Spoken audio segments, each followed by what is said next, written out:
चुनाव सिर्फ पार्टियों की हार जीत का खेल नहीं होता। असल में ये अच्छी गवर्नेंस यानी सुशासन को डिजाइन करने की एक बहुत ही बारीक इंजीनियरिंग है। आज हम उत्तर प्रदेश की एक विधानसभा सीट केराकत के आंकड़ों में बहुत गहराई से उतरेंगे, ये समझने के लिए कि वहां के लोगों ने क्या फैसला दिया और उस फैसले के पीछे की असली वजह क्या थी। ये सिर्फ एक पॉलिटिकल एनालिसिस नहीं है, बल्कि लोकतंत्र को जमीनी स्तर पर समझने की एक कोशिश है। तो इस सफर में हमारे 6 पड़ाव होंगे। हम शुरुआत करेंगे केराकत की जमीन और वहां के लोगों से, फिर 2022 के जनादेश को परत दर परत खोलकर देखेंगे। उसके बाद इतिहास में झांकेंगे, ताकत के अलग अलग चेहरों को समझेंगे और इन सब की बुनियाद पर गवर्नेंस का एक ब्लूप्रिंट और एक बड़ा मकसद सामने रखेंगे। देखिए, हर राजनीतिक कहानी की जड़ें ना जमीन में होती हैं, इसलिए किसी भी विश्लेषण की शुरुआत वहीं से होनी चाहिए, केराकत की मिट्टी से, वहां के लोगों की जिंदगी और उनकी उम्मीदों से। तो आइए सबसे पहले वहां की नब्ज को महसूस करते हैं। केराकत की पहचान 2 चीजों से है। एक, ये एक अनुसूचित जाति के लिए रिजर्व सीट है, और दूसरी, ये लगभग पूरी तरह से मतलब 97.5% ग्रामीण है। ये एक आंकड़ा अपने आप में पूरी कहानी कह देता है। यहाँ की राजनीति शहरों के शोर से बहुत दूर, खेतों में, खलिहानों में और गांव की चौपालों पर तय होती है। यहाँ के मुद्दे, सपने, संघर्ष, सब कुछ इसी जमीनी हकीकत से जुड़े हुए हैं। तो इस ग्रामीण भारत के दिल में आखिर चिंताएं क्या है? डेटा एक बिल्कुल साफ तस्वीर दिखाता है। सबसे बड़ी चिंता है पढ़े लिखे युवाओं की बेरोजगारी। हाथ में डिग्रियां तो हैं, पर नौकरियां नहीं हैं। दूसरी बड़ी पीड़ा किसानों की है, जिन्हें ना तो अपनी फसल का सही दाम मिलता है और ना ही खेती की बढ़ती लागत से कोई राहत। इन 2 आर्थिक मुद्दों के साथ साथ जातीय समानता का जो सामाजिक दर्द है, वो भी गहरा है। और इन सब के ऊपर हैं रोजमर्रा की जरूरतें, अच्छी सड़कें, बिजली, स्कूल और अस्पताल। यही वो सवाल हैं जिनके जवाब पर हर एक वोट टिका होता है। अच्छा, जमीन की हकीकत को समझने के बाद अब उस पल पर आते हैं जिसने केराकत का भविष्य तय किया, 2022 का चुनाव। चलिए अब जनादेश के आंकड़ों को खोलकर देखते हैं कि उन्होंने हमें क्या कहानी सुना। नतीजे एक बेहद करीबी मुकाबले की गवाही दे रहे हैं।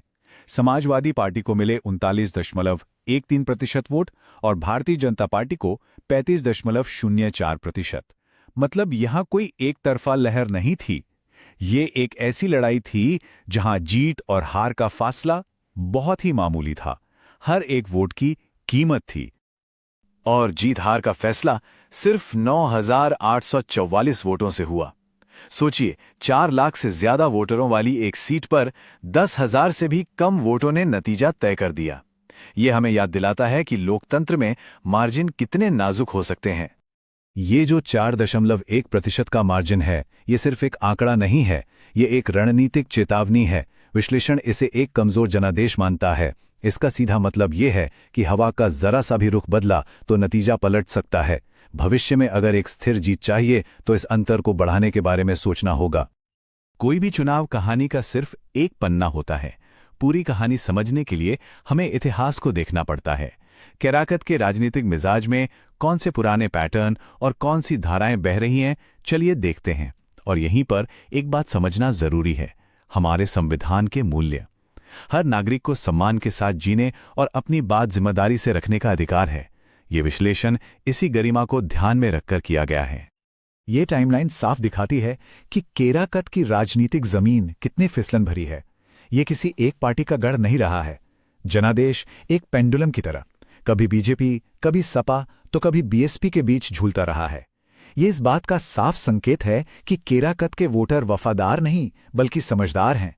वो हर चुनाव में पार्टियों के काम का हिसाब करते हैं और फिर अपना फैसला सुनाते हैं। 2017 से 2022 तक सिर्फ 5 सालों में सियासत का तराजू पूरी तरह पलट गया। 2017 में जो बीजेपी 15,000 से ज्यादा वोटों से जीती थी, 2022 में वो लगभग 10,000 वोटों से हार गई। ये तकरीबन 25,000 वोटों का स्विंग है। सपा ने अपने वोट शेयर में 8.5% की जबरदस्त छलांग लगाई, जबकि बीजेपी ने 2% वोट गंवा दिए। ये सिर्फ एक बदलाव नहीं, एक छोटा मोटा राजनीतिक भूकंप था। इस सीधी लड़ाई के बीच एक तीसरा और बहुत ही अहम खिलाड़ी है Bahujan Samaj party. 21.5% vote share के साथ बीएसपी भले ही जीत से दूर हो, लेकिन वो ये तय करती है कि जीतेगा कौन। उनका जो मजबूत दलित वोट बैंक है वो बढ़ जाता है, जिससे मुकाबला हमेशा 3 कोनों वाला और अप्रत्याशित बना रहता है। केराकात में जीत की चाबी अक्सर बीएसपी के प्रदर्शन में ही छिपी होती है। चुनावी नतीजे तो सिर्फ सतह बताते हैं। किसी पार्टी की असली ताकत को गहराई से समझने के लिए हम चतुर्मुख सिद्धांत नाम के एक फ्रेमवर्क का इस्तेमाल करते हैं। यह हमें 4 अलग-अलग आईनों में पार्टी की तस्वीर दिखाता है, जिससे ताकत और कमजोरी दोनों साफ नजर आ जाती हैं। तो 2022 में सपा का प्रदर्शन इस आईने में कैसा दिखता है? पहला, चुनावी चेहरा, यानी कैंडिडेट की अपनी अपील, जिसे मध्यम आंका गया है। दूसरा, संगठनात्मक चेहरा, यानी बूथ लेवल पर पार्टी की मशीनरी, जो कमजोर से मध्यम है। तीसरा, नैरेटिव, यानी पार्टी की कहानी और संदेश, जो मध्यम रूप से असरदार रहा। और चौथा और सबसे अहम, संसाधन, यानी फंडिंग और मीडिया सपोर्ट, जिसे सबसे कमजोर कड़ी माना गया है। यह तस्वीर साफ बताती है कि जीत के बावजूद बुनियाद में कहां-कहां मजबूती की जरूरत है। देखिए, किसी भी विश्लेषण का असली मकसद भविष्य का रास्ता तैयार करना होता है। तो इन सभी आंकड़ों और पैटर्न से हम सीखते क्या हैं? अब हम अतीत के विश्लेषण से आगे बढ़कर भविष्य की कार्रवाई के लिए एक डेटा आधारित योजना पर नजर डालेंगे। तो इस विश्लेषण से एक्शन कैसे निकलता है? ये एक 90 दिन का प्लान है। देखिए कैसे रणनीति को समय में बांधा गया है। पहले 30 दिन नींव बनाने में, अगले 30 दिन लोगों को जोड़ने यानी लामबंदी में, फिर संदेश को मजबूत करने में, और आखिर में अपने कोर वोटरों को पोलिंग बूथ तक पहुंचाने में। ये सिर्फ एक करने वाले कामों की लिस्ट नहीं है, ये एक सोचे समझे अभियान की लय है। कागजी रणनीति को जमीनी हकीकत में कैसे बदलें? यहां कुछ ठोस कदम है। परमानेंट बूथ ऑफिस खोलना, मतलब पार्टी की 24/7 मौजूदगी। हर हफ्ते जनता दरबार लगाना, मतलब लोगों की समस्याओं का सीधा समाधान। और युवा कार्यकर्ताओं की एक नई फौज तैयार करना। याद है वो कमजोर संगठनात्मक चेहरा?